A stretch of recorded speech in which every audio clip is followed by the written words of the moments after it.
সত্যি মিথ্যের ঘেরাপটে থাকতে থাকতে ফাইনালি সবটাই সামনে এলো। যেটা আমরা ভাবছিলাম যে সবটাই নাটক চলছে, নাটক তো ছিল না। এরা বিয়ে করেছিল, এটা আমি আগেও বলেছিলাম। তোর শেষমেশ যেটা হয়েছে আপনারা দেখতেই পাচ্ছেন। দীপঙ্কর, বিখ্যাত ইউটিউবার দীপঙ্কর এবং তার দুই স্ত্রী বর্তমান হিসেব মতো সুমি এবং কোয়েল, তিনজনেই অ্যারেস্ট হয়েছে পুলিশের হাতে। কালকে তাদেরকে অ্যারেস্ট করা হয় এবং তাদেরকে মেডিকেলের পরে কোর্টে তোলা হয়।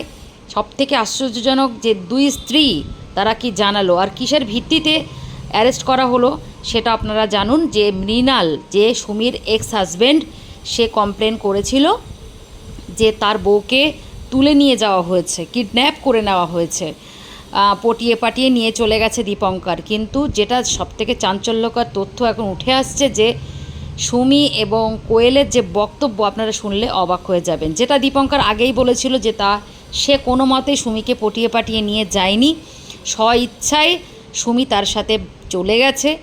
তো সেটাই দুজনে মিলে কনফেস করেছে। কোয়েল এবং সুমির বক্তব্য আপনারা শুনলে অবাক হয়ে যাবেন। এবং দীপঙ্কর যেটা বলল যে সে সুমিকে কিডন্যাপ করে নিয়ে যায়নি, এবং সুমি এবং কোয়েল একসাথেই যে কথাটা পুলিশকে বা রিপোর্টারদের জানালো যে তারা তিনজন একসাথেই থাকতে চায়, তাকে কেউ কিডন্যাপ করে নিয়ে আসেনি, সে স্বইচ্ছায় দীপঙ্করের কাছে গেছে এবং তারা ভালোভাবে থাকতে চায়।